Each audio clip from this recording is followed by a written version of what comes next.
Hi, Capricorn. This is your 2025 forecast for your sun, moon, or rising sign in Capricorn. And I want to thank you, first of all, for being here. That means that you have purchased this reading, and I'm really delighted that you are choosing to support me this way. It really helps me out. As you know, I don't monetize my channel on YouTube, so this is a great way for me to add a little bit of the extra income that rounds off the end of the year. So, I'd like to share with you the good news that you're free of Pluto now forever for the rest of your living days. However, there is this little thing about your ruler Saturn in a square to your ascendant from the fourth house. So we're going to look at that. It's not all bad news though, because there is still an enormous amount of positivity coming through your chart this year. A lot of help from your friends, a little help from your friends, a lot of help from your friends and from other new changes around career and work in the work environment, which is going to be quite dynamically shifting in 2025.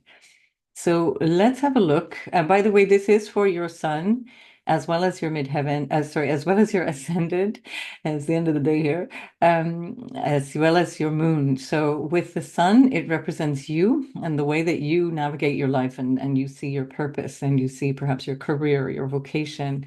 It's also kind of how you see life itself. It's the lens through which you look at life as a challenge or as a task to be done.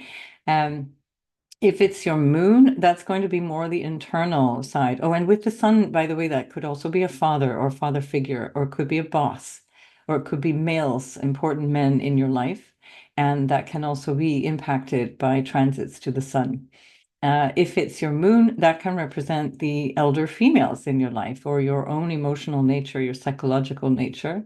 And it can also represent your home and where you live and the place that you feel comfortable, where you feel at home. Internally, of course, especially as well as externally. So that also includes your mind, the emotional nature, and how you navigate life from the inside out. And of course, if it's your ascendant, it becomes very obvious in your life. You really will see these different areas of life lit up, and you'll be able to really track directly the shifts because the ascendant represents you and how you reach out into your everyday life, and also how life feeds back to you who you are in every day. So this is much more simple. If you do know your ascendant sign, this is the best thing to start with, and then work your way down through the sun and the moon for the extra details.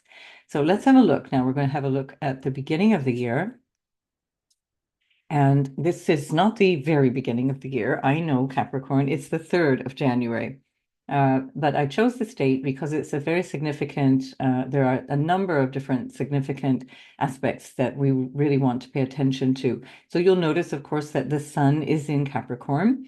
That means that this is your birthday season at the beginning of the year. So for many of you, what I'm saying here is going to very especially apply to your sun in Capricorn because this is how the year begins for you.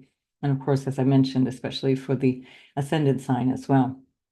Now, the first, right off the bat, we see, of course, the sun is there. It is there every year, not exceptional, not at all unusual. But what's important is that Pluto is no longer there. So for all of these 16 years past, there has been the sun in Capricorn with Pluto. And this is the first time in 16 years that you will no longer have a sun conjunct Pluto in your first house or in your house of self or in your solar first house or in your lunar first house.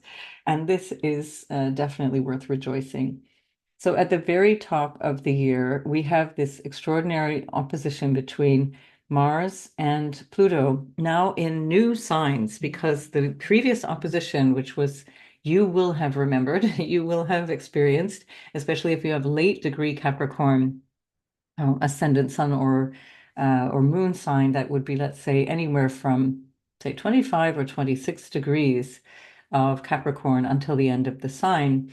That would have been when Mars was opposing Pluto while it was still in your sign, exact on the 4th of November, but really about a week on either side of that. And in fact, this opposition, that kind of tension holds for several weeks. It's not really going anywhere in November, December, January, and into February.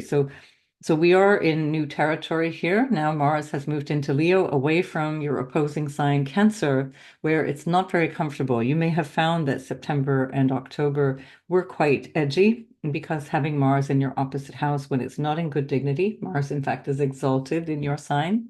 So it works very well for you, Capricorn. But it doesn't work so well in the touchy-feely emotional realm of Cancer. And that might be that you may have had some encounters with people that were a little bit difficult, emotionally difficult, or just in terms of the relationship, trying to set a boundary, trying to decide who was wearing the pants, the proverbial pants in the family. And with Mars now moving into your eighth house, it's got a different flavor. Mars is more confident, except that at this point in this opposition, Mars is now retrograde. So on December 6th, Mars made its way all the way through to the sixth degree by December 6th, the sixth degree of your eighth house where Leo is, and it's stationed retrograde at that point. So all the way through from the 6th of December until this day, the 3rd of January, Mars has been only traveling 5 degrees. And in fact, all the way through November, Mars only traveled 5 degrees direct. So this moment, let's say this tension, has actually been building for much of the previous couple of months. Just as a quick reminder as well, you had a new moon in your first house or in your house of self, solar house or lunar house, on the 30th of December. And so that new moon would also have carried this quality of this Mars opposite Pluto, even though it wasn't exact, because it's only just a couple of days later that this is happening. So this is something that you probably have been grappling with. Now, the earlier opposition in November, end of October, beginning of November, was really about you and perhaps power struggles in relationships or some dynamic that might have caused some emotionality around a relationship issue, whether it's a business partner or a life partner. You may have had some aggression coming at you, or you may have realized that you needed to take some action in relationships and become more outgoing, more dynamic in relationships. That really will depend on your natal chart. But what's happening now is with Pluto in your second house, whereby, by the way, it will be for the next 2 decades. You're now looking at issues of self-esteem, issues of what supports you and your finances and your wealth, your sense of abundance, the way that you relate to that, but also family. So there may be some family issues here. Second house, eighth house issues are how you manage money and how other people manage money with you. Second house is really your money and how that's managed, how that might contribute to the family or how the family might contribute to you. Um, but it's also in opposition here to a Mars in the eighth house of other people's money. And that can also include things like shared resources that are inherited, for example, money that is needs to be dealt with siblings. There may be some challenge there. If there has been an inheritance, there might be some dispute with siblings around that. Mars in the eighth house is not entirely easy either. It's because that is often a place where there are things that are not really clear. Either they're secret or they are deliberately secret, like we know that there's a secret and we don't want to talk about it, or there are things that we're not really sure about and we really don't know. Or there are things that are intimate to us and therefore things that it's nobody else's business, basically. And that can also include emotional or psychological or even sexual intimacy. The eighth house is all of those different aspects of ourselves that are a little bit deeper than what we allow to appear on the surface. So when Mars goes in there, there can also be some kind of emotional or psychological situation that's really coming through. And it may or may not be, but I suspect it is, connected to the Mars transit through your seventh house of relationship, which, by the way, will come back. You'll have that from the 6th of January, so just 3 days hence, you'll have Mars going back into your seventh house, where it retrogrades until the 24th of February, and it's going to station direct on the 24th of February at 17 degrees of Cancer. So if you have anything in Capricorn that is, let's say, uh, 13, 14 degrees up until 20 or 21 degrees of Capricorn, I'd say you're going to be feeling this quite a lot. The tighter the orb, the more you're going to be feeling it. I'm giving a wide orb because especially in the later degrees, so that means from 17 to 20 or 21 degrees, you're going to be feeling that Mars again for the third time. and it's moving very slowly in that moment. So if you're a middle degree Capricorn, you will be having this feeling of, again, aggression, assertion, or needing to deal with something in relationships.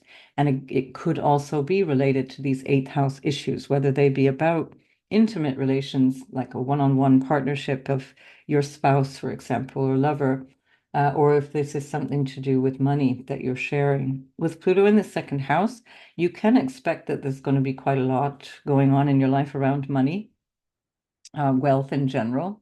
Some people can, depending on the charts, some people can become immensely wealthy with Pluto moving through the second, but it needs to already be there in the chart. So not everybody has wealth attributes in the natal chart.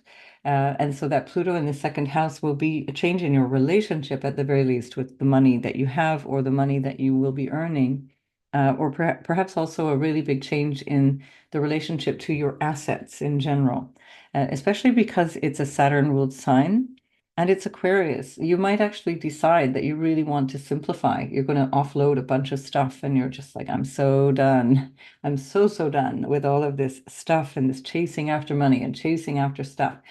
And that is especially going to be likely for many of you, if that's the case for you, when Saturn moves into your fourth house, that inclination will become even stronger. And that is coming up, as we'll see, at the end of May. And although it returns again in November of 2025, it's going to linger for a couple of years in your fourth house.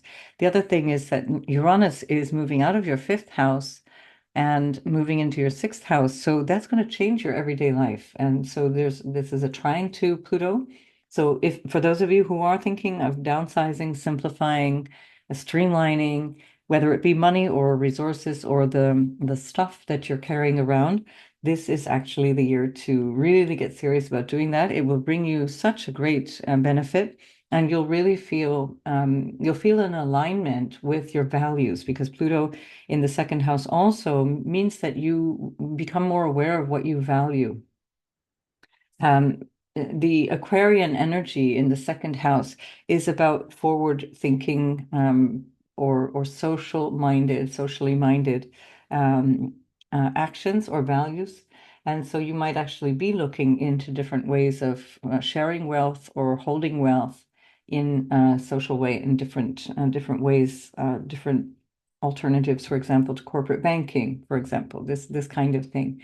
Again, it would depend on your natal chart, but you're really going to be in for a shift in terms of your values as Pluto shifts itself through the 20-year journey through your second house. And then also Pluto in the second house will change your relationship to yourself and your own self-worth. And this opposition with Mars can already right up front show you where you might need to be more clear about that. Who am I? What am I worth? Why do I get entangled in these power struggles with people? Or is it worth fighting over money, for example? Is it worth all of this drama to deal with my family? Is it worth having to go through all of these family traumas and painful memories or painful relationships that I'm so done with? And again, these are I'm just giving some ideas. These may be very different to your experience, but with Pluto in opposition to that, or being opposed by that Mars from the eighth house, there's going to be some, at the very least, unconscious feelings of pushback that will have you question the motivations behind your actions and the deeper motivations around your self-worth and your self-esteem and your values in general.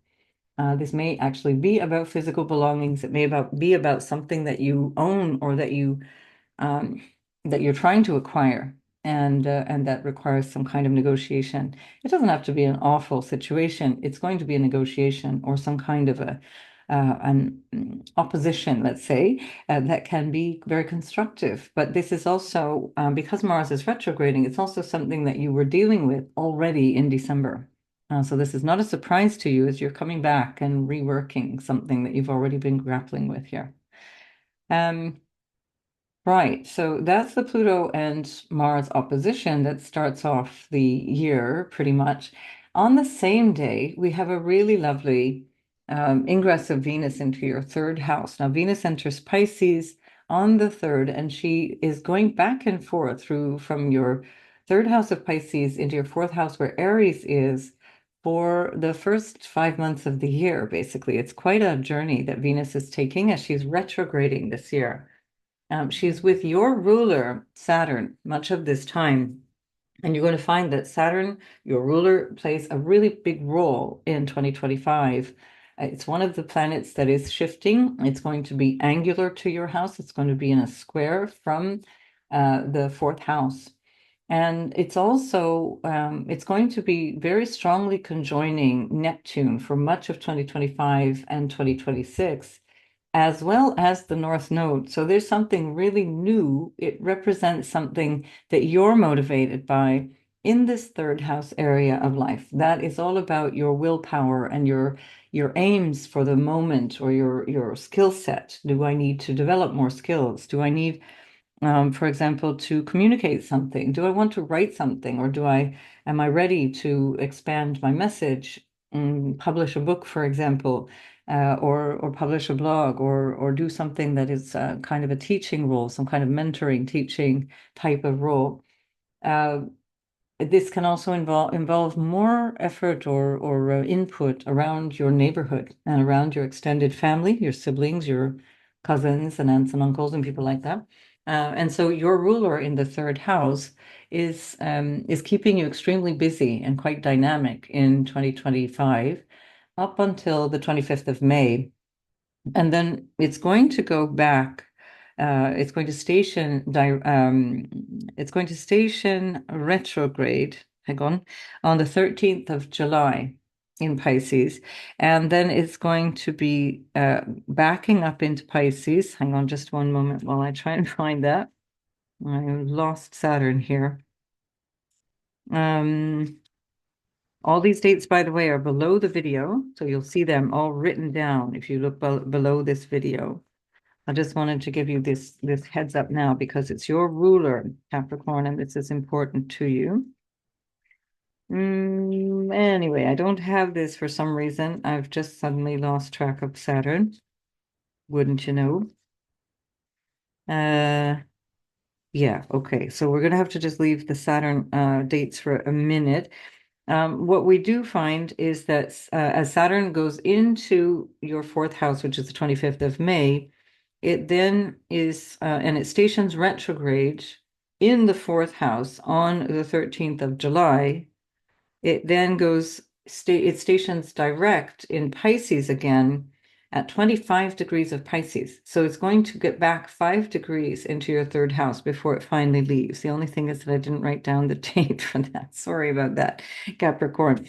Look underneath the video for that. And the point with all of that is that there's the big theme this year with Venus, with Mercury, and with your ruler Saturn, and then of course the nodal axis and Neptune is really focusing on that third and fourth house of your life. That does have a lot to do with your everyday busyness, but also your frame of reference in terms of your interior one, your mind, your sort of goals and aims for the moment, but also the skills that you might acquire or need to acquire. Um, but also in the fourth house, it's about where you feel at home, where you feel settled. And this is going to be a year where you don't really feel settled. It can be more likely in 2026 when you really start to, Saturn has you really putting down roots, but Saturn only goes just into your fourth house in I think it's 2 degrees or 3 degrees of your fourth house. It's really not very far in. And then it turns around and it's in the summer, but we'll find it later as we're looking at the eclipses. We'll find that date again. Sorry about that. So it's retrograding from the 13th of July, but that's only in the first few couple of degrees of your fourth house. So if again you have, let's say, either a late degree Capricorn or an early degree Capricorn, this will affect you in a very, very different, powerful way. So the late degree Capricorn is going to feel this as something inspiring and boosting. new ideas, new initiatives, a new sense of going forward. Whereas the early degrees of Capricorn might feel this as like a constraint to start moving forward. There's a need to start moving forward. There's a need to try and sort something out that feels more stable. And that might require, as the nodal axis is showing us, a need to let go of whatever that was, the image that you had of your career, or the image that you had of the social status that you've been working towards, or that you've already acquired.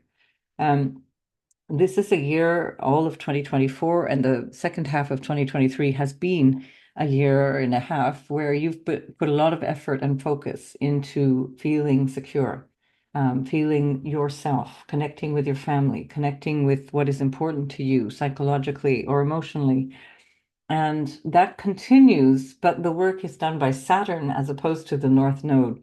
So then it really becomes it's like getting serious, where the North Node calls your attention in and it asks you to really pull your energy in that direction. Saturn says, okay, now that I've got your attention, we have to make this real. We need to give this legs. And it's kind of like saying wherever Saturn goes is where you are. So really right now at the very top of the year, if you have early degrees of Capricorn, let's say the first 3 or 4 degrees of Capricorn, you have had a couple of months already, and you continue through January to have a square from the nodal axis to either your ascendant sun or moon. And this is a game changer. It's kind of like turning the page in a very significant way. This nodal axis would have squared your sun, moon, or ascendant in the, let's say, the spring, what northern hemisphere spring, April, May, June of 2006. So if you go back in time and look at what was happening, this is really the energy of this moment. It's a big deal. It's a really big moment, and that's not just because your ruler is becoming angular to your first house. So all of that to say that you have survived 16 heroic years of Pluto in your sign.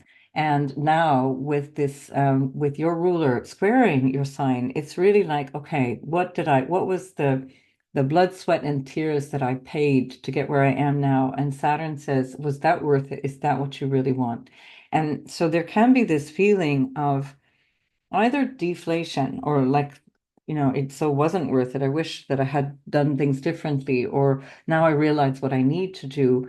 And perhaps also in your interior life, where you're realizing that you need to put a lot more effort into your well-being and your mental and emotional, psychological stability, and not just your finances, not just the material side of your life.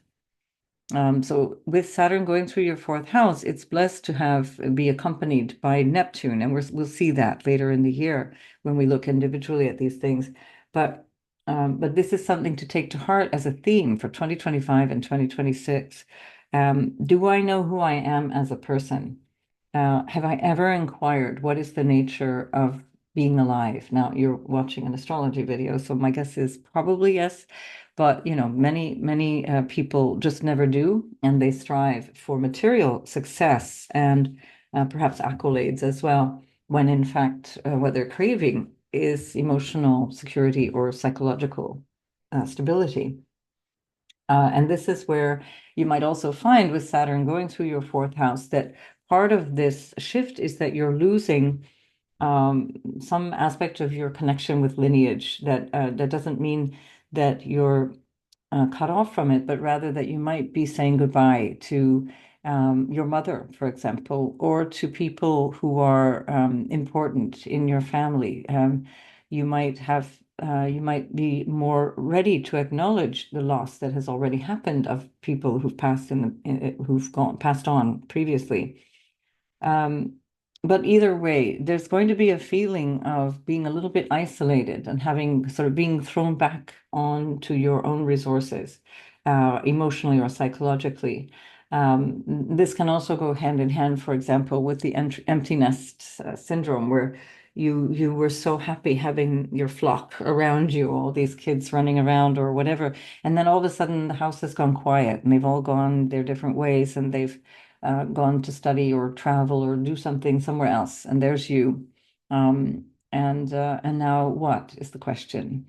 So Saturn asked you this same question in 1997, 1998, perhaps also as early as 1996, but for sure in 1997 and 1998 and into 1999, just into 1999. And I think indeed at the end of 1996 for sure as well. So look back that length of time, we're looking at 28, 29 years ago. And that was also a time in your life where you were looking at stabilizing something. That may have been a time in your life where you decided to found a family. And this is now the end of that cycle. And maybe it's the grandchildren that are coming, or maybe it's like, yeah, the kids have gone, but they're not sending me grandkids, or whatever that is. You've established something of a foundation in your life. And what you're doing now is you're establishing this new foundation in your life. And this will create a cycle that you will work with now for 28 or 29 years to come. And the more solid this foundation is for you, Capricorn, the more you'll be able to reach through the rest of your life as Saturn moves up the rest of the chart from the fourth house. So as we go through 2025, especially the first few months, a lot of what you're going to be looking at is your way of connecting with people in your life, the way that you connect with neighborhoods, the way that you connect with siblings, the way that you connect with extended family, and a lot of those relationship questions and a lot of those contacts, and they might even be business contacts, are going to nourish or otherwise, maybe not, the transit of Saturn and Neptune into the fourth house afterwards. So just notice that it's something that you're preparing for all the way through the first few months of the year. And then that pulls energy between the fourth house of the home and family and lineage and what makes you feel stable. That can also include property, for example. Like you've decided, okay, now I have this money to invest. That's the Pluto aspect. And I want to put that money in property. So whatever that is for you, start to think already from the very beginning of the year, something is shifting for me here. And part of the support for that shift is this lovely ingress of Venus at the same time as we have this tension in the house of other people's money and my value, my money, my stuff, and who am I in regards to all of that, or with regards to my family, for example. So Venus is blessing the early degree Capricorns, Sun, Moon, and Rising right off the bat. She will be giving a lot of support. It's a sextile from Venus back to your sign. And that's really nice. It makes you feel cheerful and friendly, sociable when Venus is in the third house. Also, for those of you who enjoy music or creativity or doing some kind of creative endeavor or speaking, writing, and all that kind of creative endeavor, this is just brilliant. Venus rules your fifth house and she's exalted here in your third house. So you have a way, you have a flair for these things, the technical side as well as the artistic side of creativity. So this could be a really, really potent year for creating music or artwork or something like that. So also make use of this energy while it's there in the first half of the year. It's not that it's going away, it's just that it's really highlighted. And when Venus is in Pisces, she's exalted. She's really happy. She does her best work, best connections, best, most open arms in your third house, which is great because it's a very social house. Now, Venus is going to continue her way through your third house until the 4th of February, where she will land in the fourth house. But before she does that, I want to show you. Oh, and by the way, just to maybe we'll just wrap up all the different things that are happening. We've got Jupiter up until the 9th of June. Jupiter's in your sixth house of work, where it's been since May of 2024. So you've had a lot of focus on your work, a lot of toing and froing around colleagues or employees or how you're working day to day, how that might have needed some attention. Now, Jupiter is retrograde at the beginning of the year. and it also will station direct at 11 degrees of Gemini in your sixth house on the same day that Venus moves into your fourth house. So we're going to look at that in a minute, but just keep that in mind as well, because again, the theme is how do I deal with my everyday life? Jupiter is ruling Venus from the sixth house. So all of these relationships are always having a bit of a glance in at the sixth house of everyday, the stuff of life, the relationships that have to do with work or obligations. Um, Potentially health as well, health issues, health and well-being overall, which is not necessarily a problem. Now, overwork would provoke health issues. Having said that, with Jupiter there in Gemini, that could be nervous disorders or other, anxiety, overwork. It's the real issue there, not necessarily, or self-indulgence issues potentially, if there is something, because Jupiter rules your 12th house of self-undoing. So if you're, any kind of addiction issues or any kind of um, uh, yeah, overeating or anything that is just not really conscious will contribute to some kind of health issue if there is anything. I'm not suggesting there is, just saying if there is, it would be something to do with that. That Jupiter has also been squaring your ruler, Saturn, basically from last summer, 2024. And so the last time that it did square Saturn was on the 24th, 25th of December. That was at 14 degrees. We now have Saturn direct, and Jupiter is still backing away from that square degree. It's still very much in orb of square. So whatever the sixth house issue is, it's still something that you're perhaps not yet conscious of or integrating, and requires that awareness. And perhaps the retrograde has helped you to start to realize how important it is to take care of that.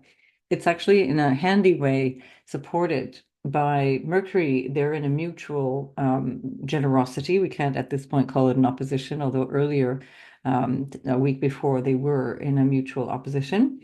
And that means that Mercury is supporting Jupiter, that it's ruling in your everyday life, and Jupiter is supporting Mercury, that it's ruling in your house of your spirit or your awareness of things that you're doing that you shouldn't be doing, or the house of things that need to be a little hush hush. We've got Mars in one house, in the eighth house, where there might be some negotiations around secret things or things that cannot yet be announced, for example, or that there are things that are intimate. They're between two people. They're not really things that you would want to necessarily broadcast, and that could be good or bad. But the Mercury in the 12th house can provoke some challenges where there may be, whispers in the corridor kind of thing, things that are not entirely clear, or things that are withheld, and that can also be known as that house of self-undoing, but also the house of hidden enemies. So gossip would be one thing to be aware of at this point. Be careful who you tell what to, and be careful what people around you might be saying, not to make you paranoid, but just to say these are the things that could potentially show up in your experience in the early weeks of the year. Um, and where were we going with this one? Yeah, so Jupiter squaring Saturn, and then oh yes, and I briefly touched on the fact that Uranus is going into your sixth house of everyday life, and then Jupiter in June will be moving into your seventh as well. That Uranus movement is the 7th of July. We'll look at that more closely, and then Jupiter is the 9th of June. That's very favorable. It's extremely good for business relationships. It's extremely good for relationships of all kinds. Very favorable dynamic overall. So whatever you're working here to cultivate in the third house around the people around you, or your aims and wishes and your skill sets, including communication skills or self-expression skills, Toastmasters Club or public speaking or whatever, do that kind of thing, will somehow support you in the rest of your journey. Because with Jupiter in your seventh house of relationship, especially in its favorite sign, Cancer, where it's exalted, you're not likely to walk alone in 2025. So that's very, very good news. Now, the other thing, and before we move on now to the end of January, I just want to point out that the nodal axis is going to be changing. So I'm going to just move this day by day. we're going to see a week after this event that I was describing here, we get the nodes changing. So that's on the 11th to 12th of January. By the way, all the times that I'm giving you are universal time. And this is, I base it in London simply because it makes it easier for everybody to add or subtract based on their own time zone. This is where you'll find the information of what I'm talking about. If you lose track of, because Lord knows I lose track. So if you're losing track of what I'm saying, look up here and you will see the dates, the times, and whatever I'm talking about. So at the moment, it's these transits. In a little while, I'm going to show you some actual charts with ingresses, and that will tell you what we're looking at as well.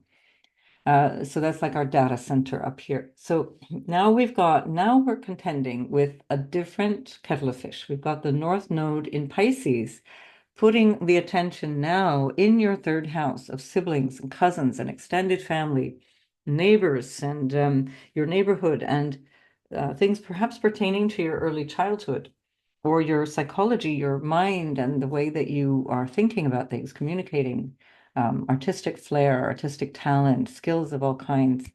Um, and as I mentioned, writing and all of these kinds of things. This dynamic is becoming very strong.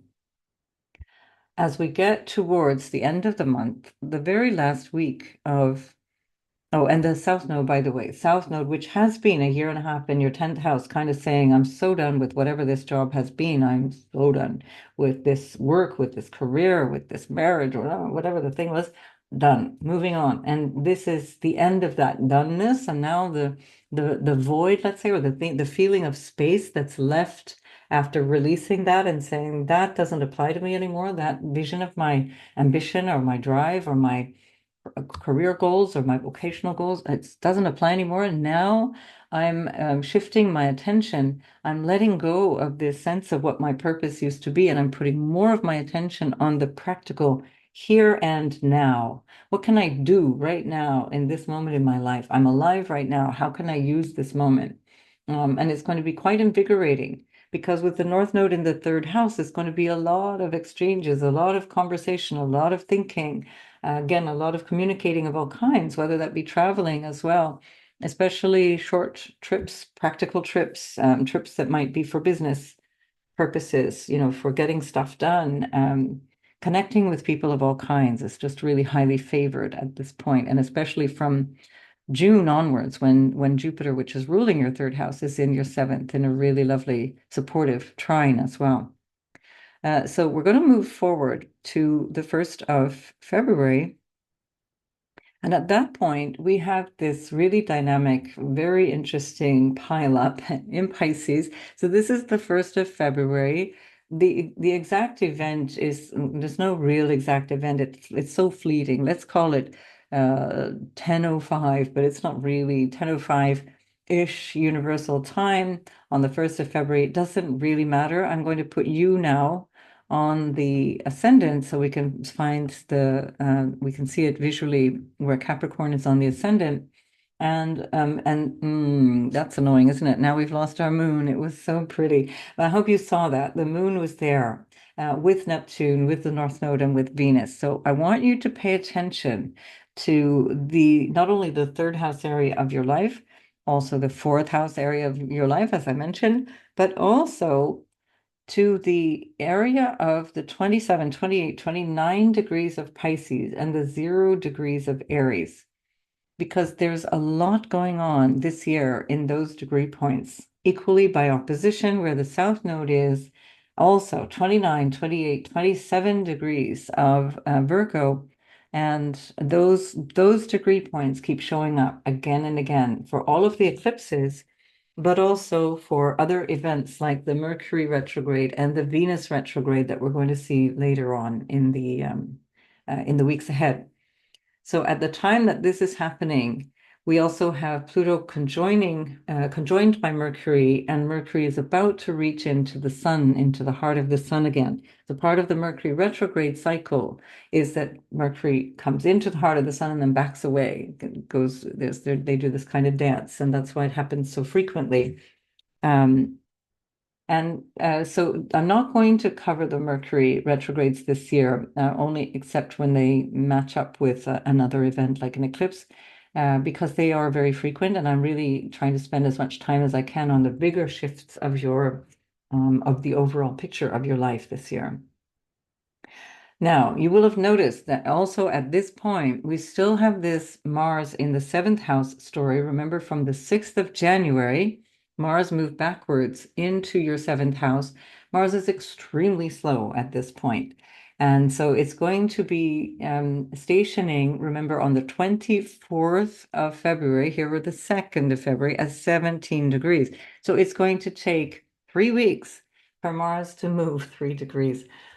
So if you have anything, again, as I mentioned, in the middle degrees of Capricorn, or especially the last decanate of, or the decan of Capricorn, you're going to be feeling this Mars opposition. You're going to be feeling under pressure to do something, to take action, doing something, do something, do anything. Go on, Capricorn. Might be in relationships, might be something to do with business partnerships. It's going to be a lot of doing. That also is going to be, there's going to be a kind of a period of several weeks of a trine that Mars and Saturn are building into. And when Mars is stationing and then moving direct, it remains in this trine because Saturn also takes quite some time. And that's really supportive. Perhaps when Mars is retrograde, you're not quite sure how to handle this. It's not entirely clear what this is all about, or have we done the deal? Have we signed the thing? Are we moving along? By the way, third house is also contracts and agreements of all kinds. But with Mars retrograde, this is something that may not be quite yet ready to move forward on. And then after the 24th of February, Mars starts to move forward very slowly, by the way. And then from the 18th of April, it finally leaves your seventh house. So that at that point, you're really starting to sail forward. So basically, throughout the month of March, there's a really dynamic trine that's very supportive, very helpful in terms of finding the necessary drive and willpower to get things done. The one problem with that at this point is that Jupiter is retrograde, ruling from the house of obstacles and challenges, and agreements of, legal types of agreements and commitments to other people. As long as Jupiter is retrograde, it's not a great time to sign contracts.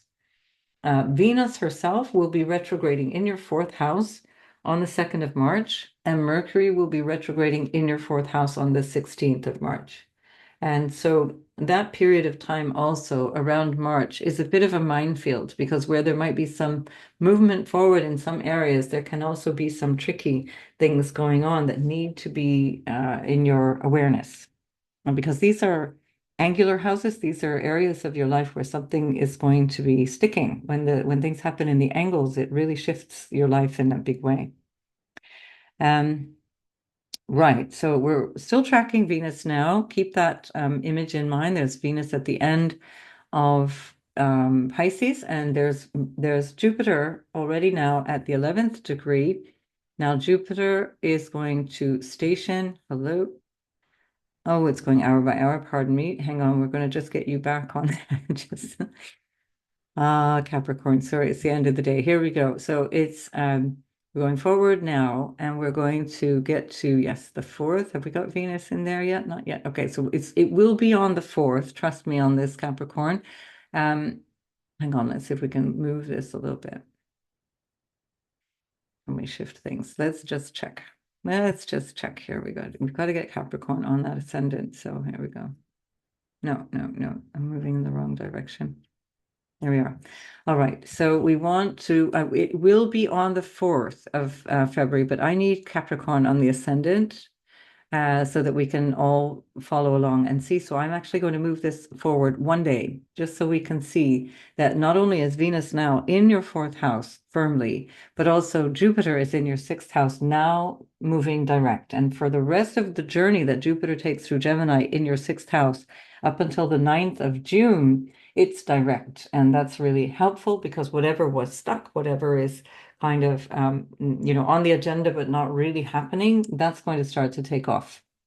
There's going to be one final square between Jupiter and Saturn, and that will be when Saturn is at this Aries point with Neptune, and Jupiter moves into the first degree of Cancer, which is technically called an Aries point as well, because it's part of the dynamic of the cardinal energy. So that square is also going to be a big shift for you. The month of June, I think, is going to be where you start to realize results and the goals that you were hoping for, or the things that you were negotiating around the spring, or let's say the early months of 2025, for those of you in the Southern Hemisphere, that shift that you're hoping for is coming in June and thereafter. Right, but what we're looking at here, even with Venus now in Aries, is that we still have all of this accumulation of energy at the end of Pisces. And when Neptune is on the North Node and then Venus and so on, there might be a lot of sweet talk. It might be where the third house contracts and ideas and plans and everything, it feels so good. It's like, wow, what a great idea. This is so good. But it may not really fully pan out. And this is where we're going to be grateful that Venus comes back here to this point in the chart later on, where she can review. Did I say that? Did I agree to this? Did we do that thing? Yeah. And then you can really become clear whether or not that's worth pursuing. Okay, so bear that in mind. Again, whatever is going on here at the end of January and the beginning of February, I want you to take good notes and figure out what it is that that means to you, or try and at least remember what was going on. Who said what? Who promised what? Who fell in love with whom? Who wanted to borrow money? Who wanted to loan money? Write it all down, because it's all coming back in March, April, May, and then again in September.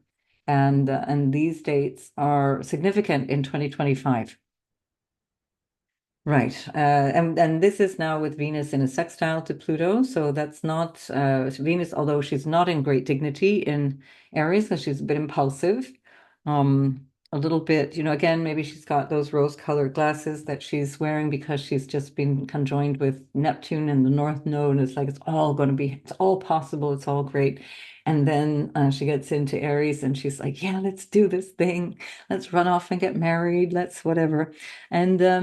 And they're with the slowing down, because Venus is also very slow at this point, preparing to retrograde. She's in a sextile to Pluto, and that sextile to Pluto can make things more lasting. They can make things more beneficial, but you will only know that on the third pass of Venus, and when she finally goes through there in is it the beginning of April, from the 30th of March. All right. So don't, let's say, pencil things in. Don't sign everything in pen. Be very cautious, and allow things to manifest in ways that perhaps are possibilities rather than certainties, or at least in your mind, that these are possibilities, not necessarily certainties. We need Saturn to get a little more skin in the game. We need Saturn more deeply involved with this Neptune and North Node for things to start taking on a reality, or a kind of a structure, let's say. And all of the rest is just nice, frilly stuff. Right, so we're in February. Notice there's a lot going on, and we've only managed to get into February. And I want to show you now the eclipses that are coming up. So the very first one is going to be a Virgo eclipse. And remember, we're looking at these degree points, 29, 27, and then in this case, it's gone back to almost 24 degrees, which is where the sun is, and the moon, which is the source of this eclipse. This is a lunar eclipse, a total lunar eclipse at almost 24 degrees of Virgo with the South Node. So the South Node eclipse is always where we're saying ciao, we're saying goodbye. This is the thing. I understand this thing, and that's all done, all good, especially a total eclipse. Very impactful, particularly so because Saturn is on the other side of that, saying, yeah, you know what? I'm committed to this now. I'm committed. This is the thing. This is what's important to me. Now, I just wanted to show you this chart because this is the eclipse chart for the 14th of March at almost 7 a.m. in Universal Time. At this point, Venus is retrograde. Mercury is direct. Mercury is the ruler of this lunar eclipse, and it's in Aries, but it's 2 days away from its station retrograde.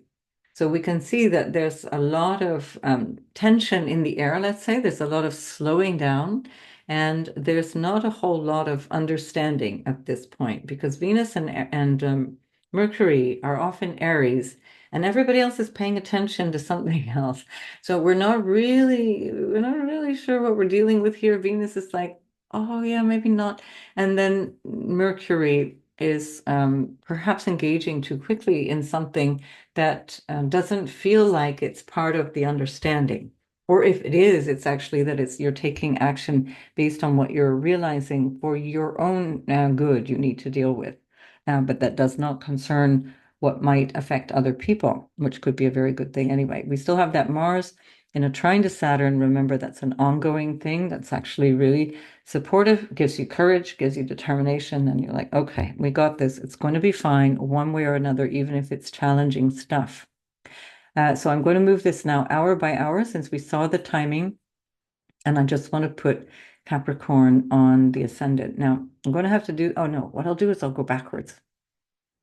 So we're going to go backwards just to keep the moon in Virgo because otherwise we lose track of our moon. It goes all over the place, even though the degree now has moved. So this is a ninth house. Remember, now we're working with the third house and ninth house axis for these eclipses for you, Capricorn. That's a lot to do with the everyday mind and your spiritual vision for life, or your sense of your purpose, or your sense of what you have faith in, what you believe in, your guiding principles, or even quite literally teachers and people who are guides in some way, lawyers or professors or people who give you guidance of some higher sort. That's less important to you now than the everyday practicalities that are third house stuff and the communication aspect of that. But actually, these dynamics are not entirely clear because it's a Pisces third house that you have, which always contains an element of spirit. It always contains an element of creativity or of nuance that is not necessarily the case for the usual, say, third house quality.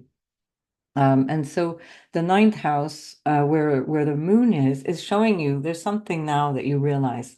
I don't want that thing anymore. This also might have reference to a father, something to do with a father, the health of a father, or the situation that a father is dealing with at this point.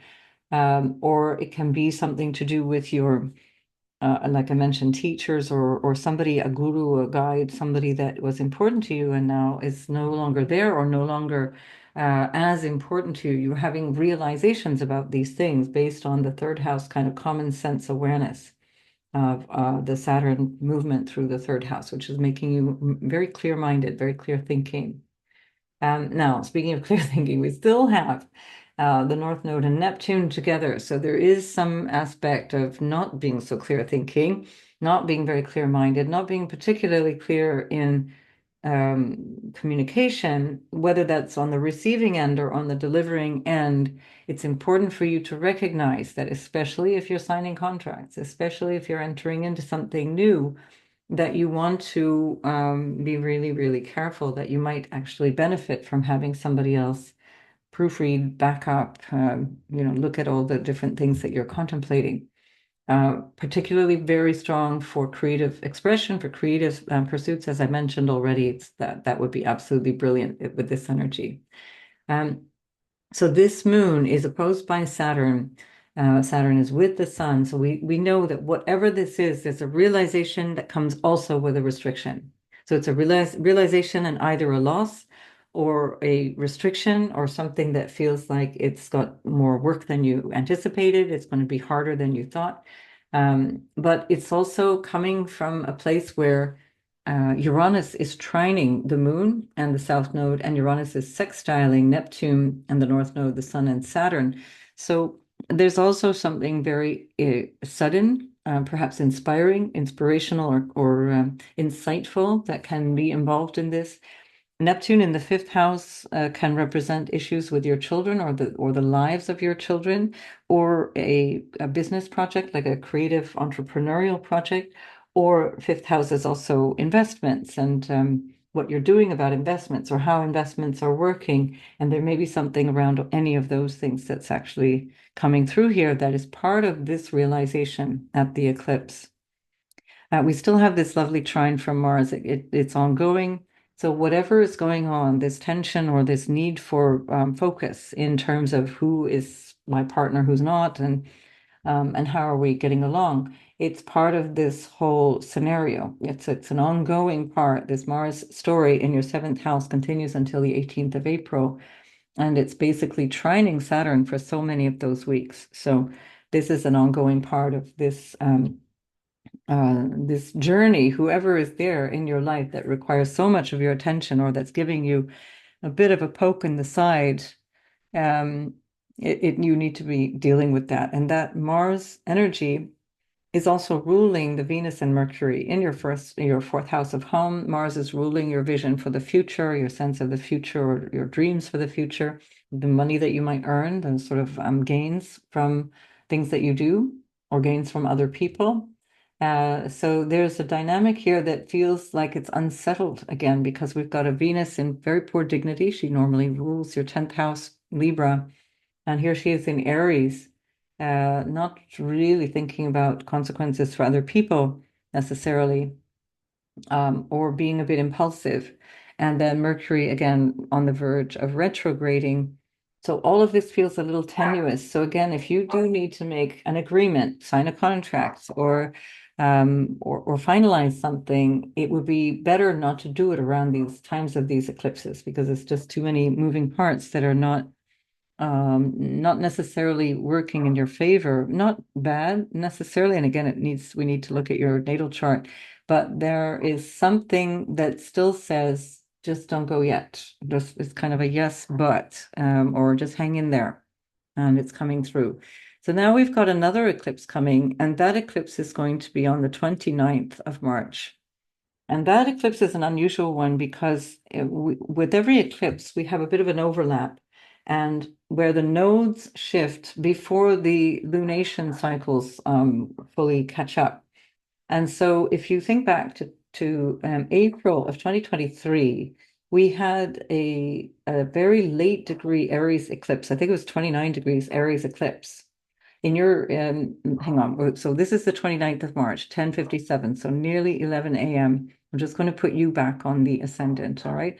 And here we're going to have to go forward and lose the actual new moon just to get Capricorn on the ascendant. So, but don't worry. It's the point is that it's a 9-degree eclipse, and we're not going to worry where the moon is taking off to. So you had already in April 2023, you have quite a lot of activity going on in your fourth house that is about, again, the personal side of your life, your intimate life, your family life, your home, the comings and goings around home and security and all of that stuff. While at the same time, the North Node was in your fifth house. So there's still a lot of focus on your children, on your love life, on your creative expression, on what makes you happy, the things that you do to feel happy. When the nodal axis then shifted, that was in July. So we had a shift, the nodal shift from July 2023 into your fourth house. And then remember in January 2025, we have the nodal axis shifting into your third house. Now the north node in the third, the south node in the ninth. In the meantime, we're still finishing up the last 2 years of this Aries eclipse. So we're still really tying up loose ends from April 2023 and trying to make sense of this fourth house story, while at the same time, it's very much active because that fourth house is where we're finding the Venus retrograde, the Mercury retrograde, as well as the ingress of your ruler, Saturn and Neptune, into the fourth house. So you're not escaping the fourth house stuff. And in fact, where the eclipse is actually happening, this new moon at 9 degrees of Aries, is roughly where Venus and Mercury both stationed retrograde.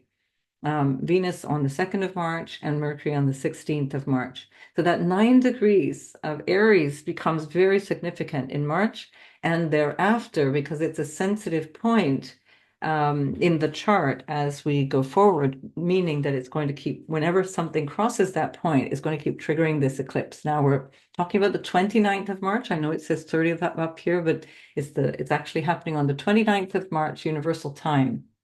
And it involves also a Mercury retrograding at the Aries point. Remember that 0 degree point of Aries is significant. It's the beginning of the zodiac. It's the starting of something new. And we still also have Neptune now 1 arc minute away from moving into the fourth house. Venus is still there. The North Node is still there. Saturn's getting even closer, and so we're looking at something that feels very new, and yet it's based on something that's already been there since April 2023. Right. So we're looking at the eclipse energy here. There's a sextile between Uranus and Saturn, which is quite favorable. It's a good dynamic sense of, okay, I'm ready to move forward. I'm ready to do this new thing. This is all based on perhaps 2 years of understanding what this area of your life meant to you. And also based on what you realize with Uranus now moving forward again, what you understood from, let's say, May of 2024 until the end of August 2024, because these are the degrees that Uranus covered. And this was where Uranus was at that time. So now you're understanding something with a little bit more depth. Saturn is in a new territory. Saturn we've not seen in these degrees yet. So now Saturn is bringing you something completely new. But at the time of this Aries eclipse, Saturn is at the degree that Venus will back up into and station direct at. So Saturn will just move 1 degree ahead, but Venus will be, for the second time, conjoining Saturn and stationing at 24 degrees. So again, these degree points, this whole, let's say, last 10 degrees of Pisces plays just an incredibly significant role in this period of time, as do the first 10 degrees of Aries. So really, really interesting times. We're still working on that trine from Mars. And Mars itself is also in a sextile to Uranus. And that creates this configuration, which is called a mini grand trine. And so that's quite favorable. They're working together. There's a harmonious working out of whatever the situation was. Uranus in the fifth house has probably unsettled your life with respect to your children or your projects or your creative life or your hobbies and your sports life. Just your, or maybe your love life, and also your sense of self-expression, maybe feeling a little bit kind of on again, off again since May of 2018. So this is part of that story. We're now moving quickly into new territory. So that's the end, 29th of March, and then actually on the 30th, so really only hours away, Neptune moves into Aries. So again, we're looking at these same degree points. I'm not going to repeat them all. It's all the same story. We now have Mercury and Neptune swapping places. Mercury's at the end of Pisces, Neptune's at the beginning of Aries, but they're all basically resting at that late degree Pisces, early Aries station. This again is on the 30th, nearly 1 p.m. Universal Time. I'm just going to move the chart along so that we can put Capricorn again on the ascendant just to make it easier to follow. And we see that now with Neptune there, Neptune is now squaring Capricorn. Neptune is moved for the very first time, and it will continue now for till 2038, Capricorn. You've got Neptune in Aries until something like May 21st, 2038. And if you have early degrees of Capricorn, the first, say, 4 or 5 degrees of Capricorn, at some point or another in this journey of Neptune into Aries, you're going to be feeling that. It may feel destabilizing. It may feel like a gentle breeze. It may feel like inspiration. It may feel like you're realizing for the first time that you can breathe and feel your emotions. That maybe has been something that has been perturbed or disrupted because of the passage of Uranus going through your fifth house, or the passage of the North Node going through your fourth house, where there may have been too much intensity, and now Neptune can soften those edges. But do bear in mind that Neptune going through the fourth house can also have issues, can also bring about either a realization of or a problematic pattern of substance abuse issues. I just have to point that out. It depends on your natal chart. It depends on so many other factors, but it's just something to keep in mind. If there is an issue of substance abuse, notice we said at the very beginning of the January charts, we were speaking a little bit about that as well. Something that is your undoing, the thing that would cause you health issues, the thing that would cause you frustration or difficulties, can be your own behavior. And so bear that in mind. Equally, Neptune in the fourth house can put you in greater contact with your ancestors, with especially grandparents, with your, again, more emotional side, more of a sense of sensitivity that Neptune can bring about. Or just a sense of, and the other side of Neptune is potentially disillusionment or disappointment, maybe feeling a little bit fragile. This again will depend on your natal chart. So there can be an emotional or psychological fragility that emerges. We're moving into a time now where Pluto and Neptune once again are going to be in sextiles.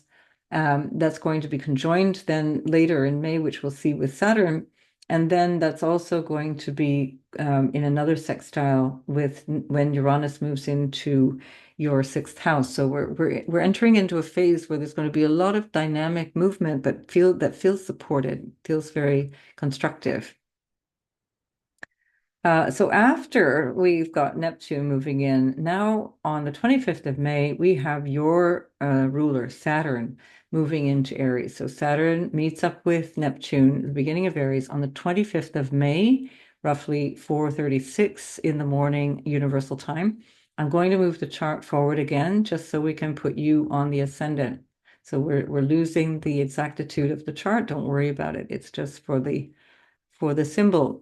And so we have Saturn and Neptune now squaring your first house. Now remember, those early degrees of Aries, extremely prominent. These are the places that anytime something is crossing this Aries degree are going to get highlighted. This movement now of Saturn, your ruler, into the fourth, this Neptune into the fourth, is going to be triggered each time something else happens, like the moon moves past or Mercury moves past, etc. So at this point, by May, we now have Mercury direct with Uranus, and it's in a sextile to the North Node. And of course, as I mentioned, there's a sextile with Pluto as well between Neptune and Saturn. And then there's a trine with the Sun, from the Sun to Pluto, from your sixth house of work to your second house of money. And there's a sextile from the Sun to Neptune and Saturn. So all of that to say that there's something taking shape now in terms of what this everyday life feels like, that is shifting. It's changing. It becomes more important now to feel this sense of security, to feel this sense of being grounded, to feel a sense of inner stability, or perhaps even geographical stability. Where do I live? How do I want to live? Where's my office? Where do I want to work? What does that feel like to me? With Jupiter still in the sixth house, now reaching towards the end of that, we notice that it's actually in a square to the nodal axis, and it has been for the second half of May. And Jupiter squaring the nodal axis from the sixth house really does suggest that everything that you've understood, whether it be around health issues or around moving abroad or around something to do with contracts or negotiations that you had to undergo, with colleagues or with family even, or some issues around inheritance and what all of these things, they're becoming that wisdom that you have gleaned, you can now apply in your everyday life. And that's where, in fact, the solution lies, because Jupiter rules the North Node, and it's in the sixth house. So there's some action or some perhaps also a person, a counselor, a guide, again, somebody who can really help you, who will sort out whatever requires sorting out still. Don't forget that Mars is still up there in Leo until June. I think it's 16th or June, middle of June, let's say. I've forgotten the dates. Check below this video. That Mars is in a trine to Venus and it rules Venus. So there's something that has been resolved, something is supportive. Notice Venus is still in the fourth house. She's still in your fourth house until the 6th of June. And then in June, we get this big shift again. We have this dynamic, I think super positive, perhaps for you, the best, most positive aspect of the year, which is that Jupiter is moving into your fourth house. Venus has now moved home to your fifth house, which is where she rules Taurus. And that puts her in, although there's a square to Pluto, which is actually still quite empowering because it's a fifth house Venus, really nice. She's in good dignity. She's right at home. And Pluto is in your house of money, which Venus represents. So there's something constructive, something like a power play going on here that's very helpful. And at the same time, she's sextiling both your Mercury and Jupiter, which are now angular, very helpful in your seventh house, and Jupiter is exalted in your house of relationships. Absolutely marvelous. It's squaring Saturn one last time, squaring Neptune. The exact day of the square is the 15th, so it's a few days away from the exact square, but it's already in the orb of square, well in the orb of a square.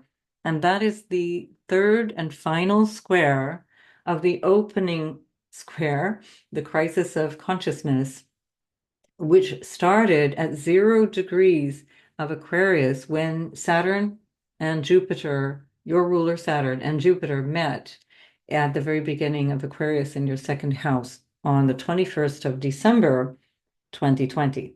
So we're things move slowly in the outer planet world. So we're now at the opening square. It's the end of the opening square, and the dynamic has shifted from the mutable energy of your sixth house and third house, this issue, discussion around work, discussion around your everyday, perhaps health issues, friends and acquaintances and extended family, and all of these choices to be made. And now something shifts. It's the cardinal energy that says this. We're going this direction. We're doing this thing. It's the clarity you love, Capricorn. You're also a cardinal sign. And so Aries, Cancer, Libra, and Capricorn are all very strongly affected by this ingress of both Saturn as well as Jupiter. But Jupiter will bring about something very positive, very constructive. Jupiter in the sign opposite you brings you a lot of support from people. Because it's in exaltation, it's going to be more helpful, generally speaking, than some other Jupiter transits may be, even in the seventh house. So you might find that you get beneficial connections with people, you have beneficial contacts with people. Things are starting to work your way, things are shaping up in a way that's extremely constructive. Interestingly, Mercury ruled Jupiter all the time that it was in your sixth house, and it's Mercury that's escorting Jupiter into your seventh. I think that's quite sweet. Don't know really what that means, but I really like it. Jupiter with Mercury suggests that there's this amiability and an opportunity to converse, to discuss, to agree on something. And that seems to have been what you've been calculating and working on for much of the beginning of this year. For the first 5 months of this year, it's all really been around how can I come to an agreement on this, whatever this thing was. I think very much work related, or at the very least, perhaps property related, if not work, or maybe your work is property. And so the other thing is that these two planets now conjunct are, of course, in a square to Saturn and Neptune, who are also conjoined. And that square creates this really complicated restructuring or new thing, this new expansive opportunity where the square, the tension of the square is breaking. And this feels more like now everything is possible as we go forward.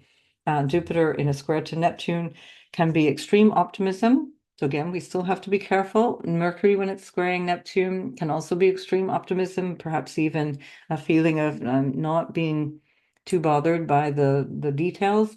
Pay attention still, nonetheless, pay attention to the details if this is about work-related stuff, because Mercury is ruling the sun in the sixth house at this point. And it's Mercury, Jupiter squaring your ruler, and your ruler is the one that's kind of a little wobbly now. The legs are getting a little wobbly with Neptune, not entirely sure where you stand, quite literally. And things that may have seemed really solid just no longer are there any longer. And that's not necessarily a bad thing, Capricorn, because whatever that structure is that's collapsing needs to go. It needed to go. The last time Saturn and Neptune met was in your sign, Capricorn, and that was in 1989. So November 1989, that was when the Berlin Wall fell. And so there was a structure that collapsed because it was not needed any longer. And there was a sense that this was the never ever going to go away. How could this ever end? When will this ever end? And here we are then almost overnight, then people chipping away at the wall being broken down and people walking through freely, almost dazed because they couldn't believe that the wall was no longer there. We're going to have a similar thing. I suspect personally this has to do with the Middle East and especially Israel. And this thing that felt like it was never going to be any different is suddenly very, very different. But in your life, this will have its own importance because it's an angular house. It's square to you. Something monumental is changing, and you're in for a very, very new dynamic in your life. That's Jupiter, and then we have this really lovely other shift where your everyday life is going to change yet again. And that is because Uranus is moving into Gemini. Just like Jupiter was escorted by Mercury, Uranus is escorted by Venus. So Uranus moves into Gemini on the 7th of July, and that's at 8:48 a.m. Universal Time. And once again, I'm going to keep moving the chart forward so we can see you on the ascendant. And there's Capricorn. And then we see, here we are. Uranus is with Venus in your sixth house. Now, this is the first time that you would have had this experience in 84 years. So most people will not know this experience. And Uranus in your sixth house will completely transform your health and your daily habits and your diet, perhaps, especially as Pluto's in the second house, trining it. And your rhythm of life, your pace of life, your workspace, your work colleagues, the dynamic that you have around the structures of your everyday life, that's changing substantially. If you don't move, Capricorn, I'd be very surprised, but depends on your chart, of course. But if it's not a move, then there's going to be such a shift that is something to do with where you're working from or how you're working, issues that might have to do with this, how you need to adjust your commute because that's changing due to the way you're now working, either, I don't know, online or on at home or whatever. Doesn't matter what it is, it's just going to be very, very different.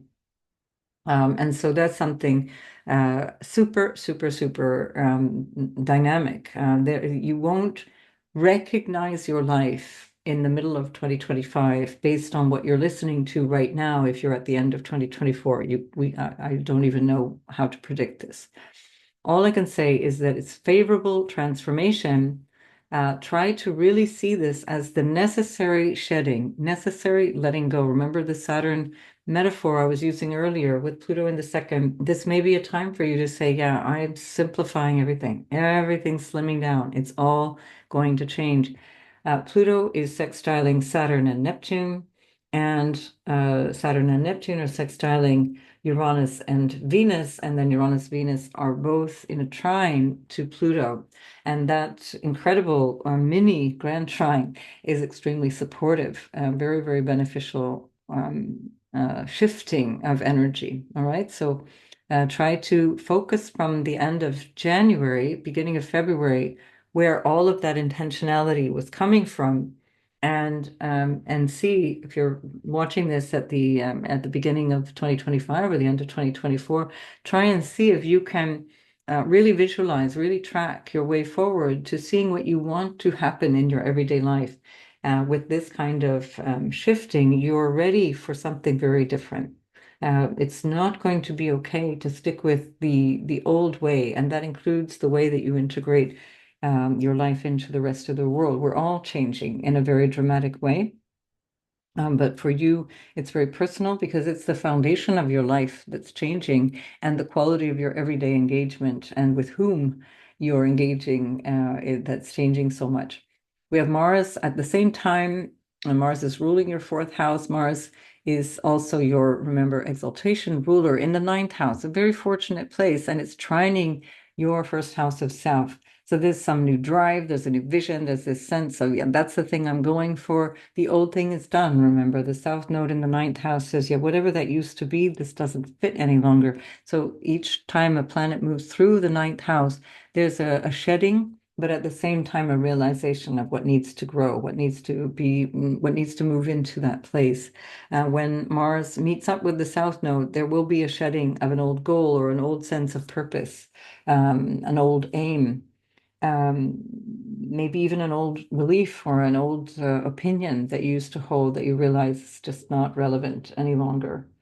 Um, all really, really constructive, I feel, and very helpful. Mars has finally, by the way, moved out of your eighth house. That happened mid-June when Mars finally left Leo after an eternity when it first moved in November, and um, and it's been replaced now with Mercury, much more conciliatory, and perhaps an opportunity also to kind of negotiate based on what you want to earn or what you want to see in terms of connection, communication, and constructive cooperation with other people, what you might be getting from other people. This can also be about learning, by the way. There is a lot about learning here with the axis of the third house and ninth house. So this might be about learning something, and that, of course, that is Mercury is astrology, rules astrology is the psychopomp, and bringing us information from beyond the human realm, from the realm of the gods, and then communicates on our behalf. Propitiating the gods as well. So Mercury in the eighth, also extremely sensitive to intuition and insight and some perhaps even psychic information. Right, we're wrapping it up now with the last two eclipses. And we have an eclipse at 15 degrees, 22 minutes of Pisces. It's a lunar eclipse, again, a total eclipse because it's still so close. This time it's a North Node eclipse. Remember, the last eclipse was a South Node eclipse with the moon on the in Virgo on the South Node. Now we have the moon on the North Node. Now you're starting to feel where you want to go with things. This is the 7th of September, 2025, and that's at 7:08, almost 7:09 p.m. Universal Time. I'm going to shift this backwards so we can put you on the ascendant. So remember, that's not the exact timing. But so here we have, again, something really new. Once more, Saturn is back in your third house. When did Saturn move? That was I've forgotten now. Oh, yeah. Well, anyway, let's say end of August, Saturn moved back into your third house. I forgot to write down that date. Look below. We still have a Saturn retrograde. We still have a Neptune retrograde, and it's moving slowly back into your third house as well.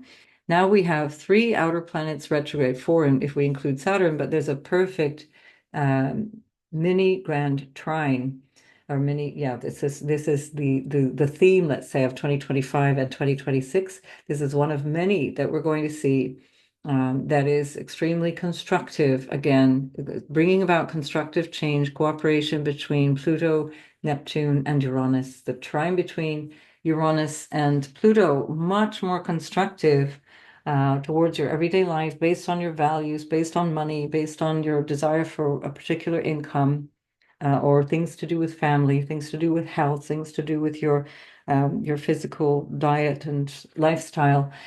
And remember the bad old days when Pluto was in your first house, and from 2011 until about 2016, Pluto and Uranus were squaring in your fourth house, from Uranus in your fourth house to your Pluto in your first house.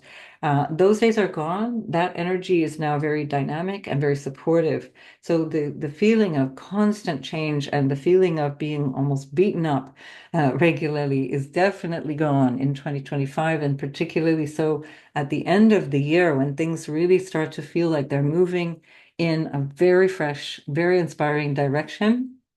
And so this new full moon in Pisces, this new energy of awareness in your third house is about new ideas, perhaps based on these retrogrades that we've been experiencing here, the Saturn and Neptune retrogrades, the outer planet retrogrades, going back over the territory. Remember that we started in January and the beginning of February. This is not new information. It's a new take on the old information that you've been carrying through the entire year so far. Mars is pulling your ambition way up into the top of your chart, and that's going to be extremely supportive for you much of August, September, and then into October when Mars goes into your 11th house, which it rules. It's going to be all systems go because you're going to be much more clear about your vision for the future, how you need to engage going forward. If you're working online, if you're working with audiences or people that you need to connect with, this is dynamite because it's going to be trining your seventh house of relationships and business partners and people that might be like clients or, this is clients, this is kind of like audience members or people who support you in some way. And it's trining the Saturn and soon to be Neptune and North Node that are in your third house. And at this time, the realization is what was the goal? What was the thing that I wanted to do? How do I need to express it? How do I get that communication out there? So I really think that, and this is sextiling your first house, sextiling you. I do think that this is extremely helpful for you. Venus has now replaced Mercury, who replaced Mars in your eighth house. Way nicer to have Venus in the eighth house, much nicer psychologically, emotionally, and also financially. So something's looking up for you after the summer or the middle months of 2025. It feels like just so much change that is really bringing good things your way. One last eclipse that we'll have a look at before we wrap up here, and that's on the 21st of September. We have a 29, remember those degrees, 29-degree Virgo this time, new moon, and that is no longer a total eclipse. It's partial because the nodal axis is quite far, 11 degrees away from the eclipse, and that means that it's only obscuring part of the lunation. So I'm going to just point out the timing and then we'll move the chart along. So 21st of September 2025 at almost 9 p.m. Universal Time, Virgo solar partial eclipse at 29 degrees of Virgo. And it's opposed by Saturn and Neptune. So especially Saturn because it's a sign-based opposition. But also Neptune, which is really, really close and very much still hanging on to Saturn, your ruler. Let's have a look at this from your perspective. We're just going to move this chart forward and put Capricorn. Are we losing it? Yes, we're losing it. So I'm going to go move the chart backwards. Hey ho. We're going to move the chart backwards so we can just see. There we are. Okay, Capricorn is now on the ascendant, and we've got this, remember, 29-degree new moon, as if, and that's in opposition to Saturn and in opposition to Neptune. So there's something here where once again the new is still being held back in some way by the vision of the old or the sense of obligation to the old or a sense of not having completed something, not having fully understood whatever this third house issue was for you. And the Neptune in the fourth house might be making things a little less than clear, where it's still not quite clear what the fourth house issue is going to look like. And yet, it's still going to bring the shift that you need, because we do have both Mars and Mercury up at the top of your chart. Remember, Mars is your exaltation ruler. Mars is coming into a square with Pluto. So whatever this is, it's extremely dynamic. It's like you're going to power your way through it. So even if there's an obstacle, it feels almost like whatever the new job was, if you're, this is the aim, perhaps to have a new job, there's something happening, but I don't know, details have to be worked out, or there's something else, perhaps another thing that is an obstacle for this to pan out exactly as you want.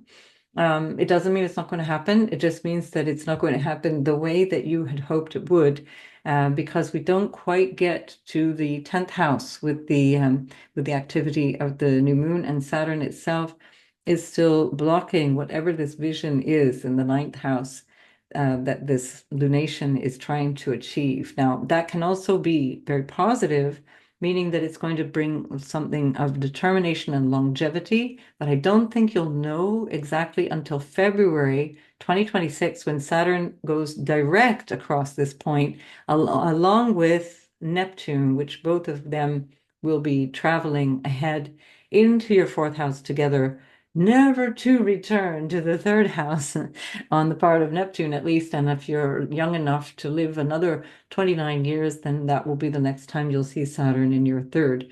So whatever this is, it could have legs. It could be something that is lengthy and that will serve you well for a long time. But I think that that will not be fully established until the beginning of 2026.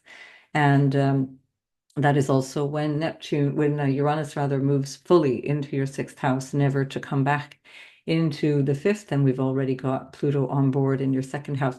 So just the day after, if I move this forward a day, we're going to see Mars moving into Scorpio. And let's just move this back an hour so we can once again catch you on the ascendant. There we go. So Mars is moving into Scorpio. It's in a square. It's building for the next couple of days, but you're already feeling this at that point around the eclipse, this square to Pluto. Mars is also building to, it will be trining Jupiter, and it will be trining the North Node, trining Saturn, trining Neptune, and it is at this point as well around the eclipse time anyway, in a very, very helpful sextile already for a couple of days before and after the eclipse. It's sextiling Venus. So keep in mind that there's a lot of favorable, supportive energy for you.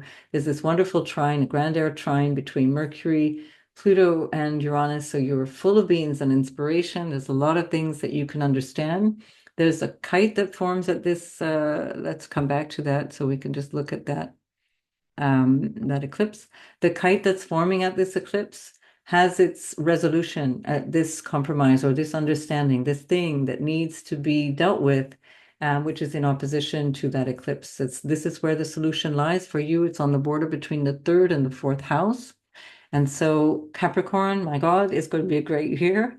You're for sure in for a big either housing change or an interior change of your inner residence, your inner stability, your inner psychological, emotional sense of self. And very, very strong likelihood of a big change of career, big change of job, big change of responsibilities in your life. And I wish you all the best with that. Take good care of your health. If there is something funny with your health, check your lifestyle stuff. Check the potential for not eating well, not taking care of your body, overstressing, too much nervous anxiety, overwork, workaholism, alcoholism, anything that is an ism. Take care of that in 2025 because there will be an opportunity to shift all of that stuff in your favor. So good luck with everything, Capricorn, and I'll see you in a future video. Bye bye.